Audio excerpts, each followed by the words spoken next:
안녕하세요 여러분. 창세기 산책 두 번째 시간입니다. 부제로 요셉의 생애를 읽는 세 가지 방법이라는 제목을 붙여봤습니다. 첫 번째는 개인의 성장, 두 번째는 가족의 화목, 또 세 번째로는 꿈의 정치학이라는 이 세 가지 방법으로 요셉의 생애를 묵상해 보도록 하겠습니다. 첫 번째, 성장 이야기입니다. 요셉의 생애를 인격적 또 신앙적인 그런 성숙의 관점으로 읽는 방법입니다. 여러분들도 잘 아시다시피 요셉은 굉장히 어린 시절 자기 중심적인 인물이었습니다. 이복 형제들의 잘못을 아버지에게 고자질하기도 했습니다. 요셉이 꾼 꿈을 가만히 들여다보면 그가 얼마나 자기 중심적이었는지 알 수 있습니다. 자기 가족들 중에서 가장 높은 사람이 되고 싶어 하고 또 주목을 받고 싶어 하는 그런 심리가 잘 나타나 있습니다. 아버지가 채색 옷을 지어줬을 때 그것을 아무 거리낌 없이 받아 입고 또 거기에 대해서 어떤 멘토도 없이 진행하는 것을 보면 이 요셉이 굉장히 자기 중심적인 아이였다라는 것을 알 수가 있죠.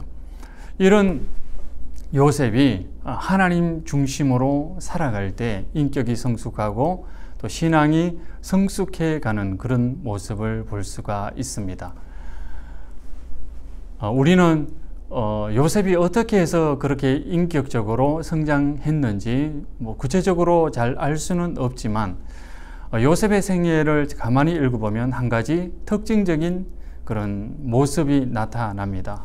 창세기 39장 2절에 보면 이런 말씀이 있습니다. 여호와께서 요셉과 함께 하심으로 그가 형통한 자가 되어 그의 주인 애굽 사람의 집에 있으니, 또 3절에 보면 그의 주인이 여호와께서 그와 함께 하심을 보며 하나님께서 함께 하셨다. 이게 요셉의 생애를 결정짓는 중요한 그런 삶의 태도였다라고 볼 수 있습니다. 하나님께서 함께 하셨다라는 그 말을 이렇게도 읽을 수 있겠죠. 요셉이 항상 하나님을 의식하며 살아갔다. 사실 신앙적으로 하나님께서 함께 하신 것이 먼저인지, 또는 요셉이 늘 경건한 마음으로 하나님을 의식하며 살아갔기 때문에 하나님께서 함께 하셨는지 그것을 잘 구분할 수는 없습니다. 사실 구분하는 것이 무의미합니다. 하나님께서 함께 하셨고 또 요셉이 늘 하나님을 의식하는 그 마음이, 두 마음이 합쳐져서 요셉의 인격에 굉장히 큰 영향력을 미쳤다라고 볼 수가 있겠죠. 요셉이 늘 하나님을 의식하면서 하나님 앞에 있다라는 그런 신앙의 태도를 가지고 살았을 때 성경이 말하는, 전통적으로 이야기하는 참 지혜자와 신앙인의 모습을 그대로 닮아 있는 그 모델이 되었다라는 것을 알 수가 있습니다. 창세기 50장 20절에 보면 이런 말씀이 있습니다.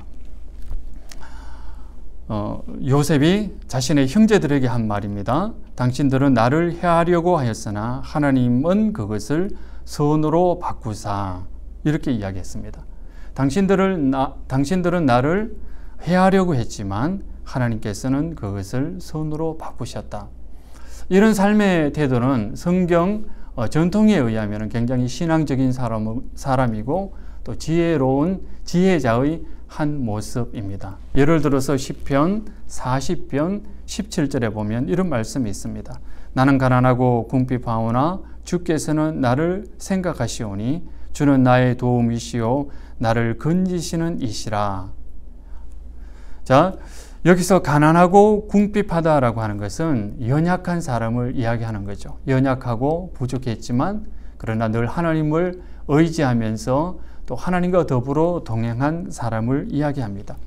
그런데 주님께서는 그 사람을 건져주시고 보호해주시고, 그래서 악한 사람의 악한 생각을 오히려 선하게 만들어 주셨다라고 하는 이런 신앙인의 태도가 바로 경건하고 또 지혜롭고 또 성경이 모델로 삼는 그런 성숙한 인격입니다. 그래서 요셉 이야기를 성장 이야기로 읽는다면 자기 중심적인 그런 인물에서 하나님 중심의 인물, 그러니까 성경이 말하는 지혜와 참 신앙인의 모습으로 성장해 갔던 그런 모델로 읽을 수 있습니다. 자, 그렇다면 우리는 이 요셉 이야기를 읽으면서 우리가 이렇게 우리 자신에게도 우리 자신도 하나님을 의식하며 살아가야 되겠습니다. 하나님을 의식하는 것이 하나님께서 늘 함께 하신다라고 하는 그 생각이 굉장히 작은 것 같지만 이 작은 것이 한 사람의 인격을 변화시킨 것을 볼 수가 있습니다. 두 번째, 우리가 요셉의 이야기를 읽으면서 묵상해 볼 수 있는 관점은 과정의 화해입니다. 야곱이 평생 사랑했던 여인은 라헬이었습니다. 라헬을 너무 사랑했기 때문에 그 사랑이 오히려 가정에 불화의 씨앗이 되었습니다. 부인들 사이에 갈등과 긴장이 있었습니다. 이런 부모 세대의 갈등과 긴장이 그대로 자식들에게 전달되었습니다. 사랑했던 여인을 통해 낳은 자식을 편애함으로써 그 갈등과 불화가 그대로 그 자식들 사이에 그대로 이렇게 되풀이되는 그런 모습을 볼 수 있습니다. 그래서 형제들이 요셉을 죽이려고 하고 없애려 했던 그것 때문에 이 형제들은 한평생 죄책감과 불안을 가지고 살아야 했죠. 그리고 야곱은 아주 긴 시간 죽은 자식을 잊지 못해서 괴로워하면서 살아야 했습니다. 또 요셉은 요셉대로 용서가 되지 않는 그 상황을 품고 살아야만 했습니다. 우리가 요셉의 이야기를 읽으면서 용서와 화해에 대한 세 가지 지혜를 배울 수 있습니다. 첫 번째는 뭐냐면 용서는 인간이 할 수 없다는 거죠. 인간이 할 수 있는 것은 극히 제한적입니다. 인간이 할 수 있다면은 요셉이 여러 가지 방법을 통해서 그 형제들을 용서하고 또 받아들였던 그 점이 부각되었을 것입니다. 그러나 성경을 가만히 읽어보고 묵상해 보면 요셉이 형제들을 죽음의 그 순간까지 참 용서하고 받아들이기가 정말 어려웠겠다라는 것을 우리가 알 수가 있죠. 그런 의미에서 인간이 사람을 용서하고 받아들일 수 있다라고 하는 것이 참 힘들다는 것을 알게 되고 또 우리에게 그것을 적용해 본다면은 주님께 이렇게 고백하는 것이 좋을 것 같습니다. 주님, 저는 누구누구를 용서할 수 없습니다. 나는 그럴 힘이 없습니다. 주님 도와주십시오. 이렇게 기도하는 것이 더 좋겠습니다. 두 번째로 용서가 이루어지기 위해서는 바로 자신의 잘못에 대한 고백이 있어야 된다. 진정한 그런 뉘우침이 있어야 된다라는 것을 알 수가 있습니다. 50장 17절에 보면 이런 말씀이 있습니다. 야곱이 죽자 형제들이 위협을 다시 한번 느끼게 됩니다. 죄책감도 느끼게 되겠죠. 그때 이 야곱의 아들들이 요셉에게 찾아와서 우리 죄를 이제 용서해 주십시오. 우리가 정말 잘못했습니다. 이렇게 이야기를 합니다. 자, 이런 것을 바라보았을 때에 요셉이 진정으로 형제를 용서할 수 있었던 것은 굉장히 긴 오랜 시간이 필요했을 뿐만 아니라 바로 자신의 형제들이 자신의 잘못을 이렇게 회개하는 가운데서 고백하는 그 가운데서 이루어짐을 알 수가 있습니다. 그래서 용서라고 하는 것은 죄지은 당사자, 잘못한 당사자의 진지한 뉘우침과 고백이 꼭 필요함을 알 수가 있습니다. 우리나라도 그런 문제가 있잖아요. 위안부 문제가 아직 해결되지 않는 이유가 무엇이겠습니까? 진정한 뉘우침이 없기 때문이죠. 돈이라든지 여러 가지 조건이 있는데 그것은 다 부차적인 문제입니다. 당사자의 진정한 뉘우침과 고백과 눈물만 있다면은 이 문제가 그 다음 화해의 단계로 넘어갈 수 있는데 이 단계가 해결되지 않으니까 더 이상 이루어지지 않는 것을 볼 수가 있습니다. 세 번째는 단죄는 하나님의 소관이라는 것을 깨닫고 또 그것을 궁극적으로 하나님께 맡겨야만 용서가 이루어질 수 있습니다. 그것뿐만 아니라 그 모든 것들을 통해서 자신의 소명이라든지 더 큰 하나님의 구원 역사를 깨달을 때에만이 그 화목이 이루어짐을 알 수가 있습니다. 창세기 50장 19절에 보면 요셉이 그들에게 이르되 두려워하지 마소서 내가 하나님을 대신하리까.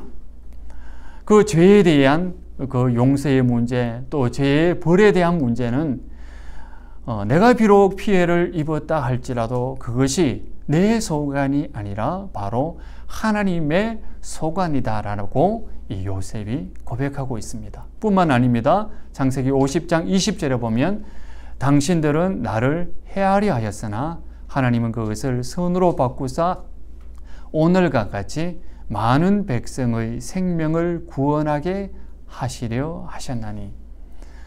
요셉이 형제들을 받아들이고 또 화목이 이루어지고 그것이 바로 자신의 소명의 한 부분이었음을 깨닫는 가운데서 진정으로 형제들을 용서할 수 있게 되는 것을 보게 됩니다. 그래서 많은 백성의 생명을 구원하기 위해서 하나님께서 그 모든 과정을 사용하셨다라는 것을 깨달았을 때, 자신의 큰 사명을 깨달았을 때 요셉이 그 형제들의 잘못을 용서하고 받아들이는 것을 알 수가 있습니다. 그래서 요셉의 이야기를 통해서 우리는 가정의 화목이 이루어지기 위해서는 첫 번째, 용서와 화목은 인간의 힘으로는 할 수 없다는 자각이 있어야 됩니다.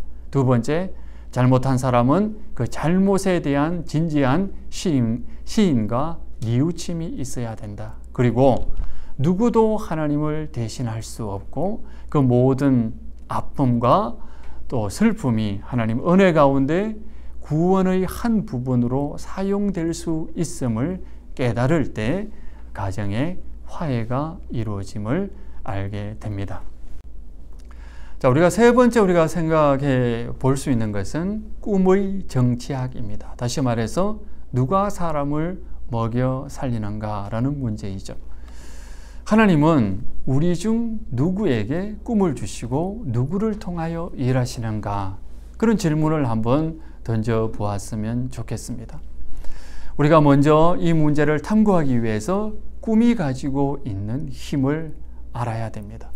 꿈은 놀라운 힘을 가지고 있습니다. 특히 하나님께서 주신 꿈은 하나님께서 주인이시기 때문에 사람이 어떻게 할 수 없다라는 것을 알아야 됩니다.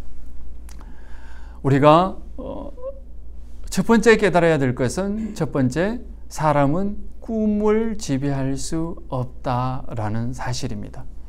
형제들은 꿈꾸는 자가 사라지면 꿈이 없어질 것이다 라고 생각을 했습니다. 꿈꾸는 요셉이 사라진다면 꿈의 영향력도 없어질 것이다 라고 생각을 했습니다. 그런데 꿈의 주인은 요셉도 아닙니다. 요셉은 꿈을 꾸었을 뿐이지 그 꿈을 지배할 수 있는 사람은 아닙니다. 그리고 요셉을 없애버림으로써, 눈에서 치워버림으로써 꿈의 영향력을 없애버릴 수 있다라고 생각했던 그 형제들도 꿈을 지배할 수 없습니다. 왜냐하면 꿈을 지배할 수 있는 분, 꿈을 이끌어 가시는 분은 하나님이시기 때문입니다. 요셉이 바로 앞에 섰을 때 꿈의 주인은 하나님이시고 꿈의 해석 또한 하나님께 있고 뿐만 아니라 꿈이 주는 충고를 받아들여 어떻게 할지도 하나님의 뜻에 달렸다라는 것을 요셉은 깨달았습니다. 요셉이 바로 앞에 섰을 때 바로가 너는 꿈을 잘 해몽한다고 하더라. 이런 얘기를 합니다. 그러자 요셉은 내가 아니라 하나님께서 바로에게 대답하시리이다. 이런 장면을 통해서 우리는 그것을 알 수가 있죠. 그래서 첫 번째 우리가 깨달아야 되는 것은 사람은 꿈을 지배할 수 없다라는 사실입니다. 두 번째 우리는 꿈은 기존 질서의 무능함을 폭로한다는 사실입니다. 꿈은 애굽의 무능함을 폭로했습니다. 제국의 무능함을 폭로했습니다. 그 전까지는 제국이 모든 것을 할 수 있다고 생각했습니다. 어떤 재난도 다 이겨낼 수 있고 기근을 극복하고 또 그 모든 것을 백성들을 기를 수 있다고 생각을 했죠. 그러나 그 꿈은 바로 제국이 아무것도 할 수 없음을 폭로했습니다. 그저 야곱의 충고, 다시 말해서 꿈이 주는 지혜를 받아들이고 그 꿈이 주는 길을 따라 실천할 수밖에 없었습니다. 아마 솔로몬 시대에 이 이야기를 들은 많은 사람들이 바로 이것을 생각했을 것입니다. 솔로몬 시대에 바로 후반기에 접어들면서 왕정이 안정화되었고 왕권이 공고한 자리에 섰을 때 바로 하나님의 법의 적용이 느슨하게 이루어졌습니다. 사회는 계층화되어서 분익빈 부익부가 일어나고 법이 있는 사람을 위해서 적용되고 있는 사람의 권익을 보호하는 그런 모습으로 점점점 변해가는 그 과정에서 이 이야기를 듣는 사람들은 누가 우리를 먹여 살릴 것이며 누가 우리에게 꿈을 줄 것인가, 이것을 당연히 생각했을 것입니다. 우리 시대에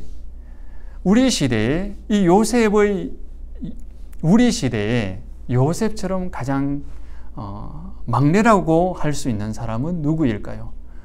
물론 베냐민이 있었지만 성경 본문에서는 베냐민을 거의 막내라고 취급하지 않고 요셉이 막내인 것처럼 이야기를 합니다. 요셉처럼 가장 사랑받는 것 같지만 알고 보면 가장 힘이 없고 약하고 애처로운 존재, 그런 존재가 우리 시대에 누구라고 생각을 합니까? 저는 청년들이라고 생각을 합니다. 왜냐하면 우리들 가운데 우리 세대에 가장 사랑받고 가장 혜택을 많이 받는 존재인 그런 청년들이지만, 그런 것처럼 보이지만 알고 보면 가장 연약하고 박탈감에 시달리는 존재입니다. 3포 세대라는 것이 있잖아요. 결혼도 포기하고 직업 갖는 것도 포기하고 연애하는 것도 포기하며 살아가는 세대. 그러니까 가장 사랑받는 존재인 것처럼 보이지만 가장 연약한 세대가 바로 청년들입니다. 특별히 코로나 시대에 작년에 졸업했던 친구들은 아마 아무 기회도 없을 겁니다. 그들을 채용하는 사람도 없고 그들이 일할 곳도 없고 그저 집에서 이 코로나 시기가 끝나기를 기다리는 이 시대에 하나님께서 우리 청년들에게 어떤 꿈을 주실까요? 아마 청년들에게 꿈을 주신다면 아마 기존 세대, 우리 기존 세대가 가꾸어 놓은 이 정치, 경제 체제의 무능함을 하나님이 폭로하실 겁니다. 우리가 지금 많은 것을 가진 것처럼 보입니다. 부강한 나라인 것처럼 보입니다. 한국이 선진국이 된 것처럼 보입니다. 그러나 우리 청년들을 기르고 그들에게 꿈과 희망을 주는 데는 아주 무능한 모습, 애굽 시대에 기근이 왔을 때 애굽이 아무것도 할 수 없었던 것처럼 모든 힘과 왕권을 갖춘 솔로몬 그 왕정이 정말 힘없고 나약한 서민들에게 아무것도 할 수 없었던 것처럼 아마 우리 시대에 하나님께서 우리 청년들에게 꿈을 주신다면 아마 우리가 상상하지 못했던 그런 방법을 동원해서 우리의 무능함을 폭로할 뿐만 아니라 새로운 방법으로 그들에게 삶의 길을 열어 가실 것입니다. 우리가 이것을 위해서, 청년들을 위해서 기도했으면 좋겠습니다. 계속해서 생각해 볼 것은 요셉의 꿈은 하나님의 복과 약속을 이루어가는 한 시대의 과정이라는 거죠. 최종적인 것이 아니라고 하는 겁니다. 우리가 요셉의 삶을 묵상해 보면 요셉은 철저하게 애굽에 동화되어서 애굽 사람으로 살았고 애굽 바로 왕의 신하로서 백성들을 다스렸습니다. 그리고 죽었을 때도 애굽의 간섭대로 미라가 되어서 매장되었습니다. 그런데 요셉이 죽음의 마지막 순간에 자신이 약속의 사람이라는 것을 깨닫습니다. 아브라함의 하나님, 이삭의 하나님, 야곱의 하나님께서 백성들에게 주셨던 그 약속을 따라 살아가야 되는 사람임을 깨닫게 됩니다. 50장 24절에 보면 이런 말씀이 있습니다. 요셉이 그의 형제들에게 이르시되 나는 죽을 것이나 하나님이 당신들을 돌보시고 당신들을 이 땅에서 인도하여 내사 아브라함과 이삭과 야곱에게 약속하신 땅에 이르게 하시리라. 그래서 당신들은 내 해골을 가지고 이 출애굽을 해주기를 바랍니다. 이렇게 마지막으로 자신의 소원을 말합니다. 여기 24절에 보면 맹세하신 땅이 있는데 이것은 바로 약속의 땅을 말합니다. 한번 여러분 요셉의 생애를 묵상하면서 가만히 돌이켜 보십시오. 요셉이 단 한 번도 약속의 땅이라는 말을 입술에 올린 적이 없습니다. 바로 죽음의 이 순간에 처음이자 마지막으로 약속의 땅인 그곳이 바로 내가 죽었어도 돌아가야 될 땅이라는 것을 이야기합니다. 그러니까 비록 하나님께서 요셉에게 꿈을 주셨고 그 꿈을 통해서 만 백성을 먹여 살렸고 그 꿈이 성취됨으로써 요셉은 가족의 중심이 되고 또 이스라엘뿐만 아니라 애굽의 중심이 되었습니다. 그럼에도 불구하고 그 꿈이 성취되는 것은 바로 하나님의 구원의 긴 역사를 이루어가는 과정 속에 있었다라는 것을 깨닫게 됩니다. 그래서 유일하게 바로 자기 죽음의 이 순간에 약속의 땅을 입술에 올리면서 내가 그곳에 묻히게 해달라고 이야기를 합니다. 우리 기성세대도 마찬가지죠. 주님께서 꿈을 주셔서 우리나라가 이만큼 먹고 살게 되었고 또 이만큼 말하면서 살아가는 그런 나라가 되었습니다. 그러나 이런 나라도 하나님의 긴 역사를 이루어가는 한 과정 속에 있다는 거죠. 우리가 만들어 놓은 이 기존 질서도 이 시간에는 유용하지만 우리 청년들 그 다음 세대가 다가오면 또 다른 모습으로 변화되어야 된다는 겁니다. 그리고 이 세대에 주님께서 우리 세대에 가장 연약한 청년들이라고 할 수 있는 그들에게 새로운 꿈을 주셔서 그들의 세계, 그들의 사회, 그들의 경제 질서, 그들의 정치 제도를 만들어 가실 것이지만 그것을 통해서 많은 사람을 구원하실 것이지만 그럼에도 불구하고 그들이 이루어 놓은 그 업적도 결국에는 하나님의 긴 역사를 이루어가는 한 부분이다라는 것을 알 수가 있습니다. 우리가 요셉의 생애를 묵상하는 이것은 긴 시간이 아닙니다. 겨우 한 2주 정도 우리가 묵상을 하게 될 텐데요. 이 묵상을 하면서 우리 개인의 신앙 성장, 인격의 성장, 그리고 가정의 화목, 그리고 이 시대에 우리의 가장 연약한 청년들을 통해 새롭게 구원의 역사를 열어가시는 하나님을 깊이 만나서 은혜를 많이 받는 그런 시간이 되시기를 바랍니다.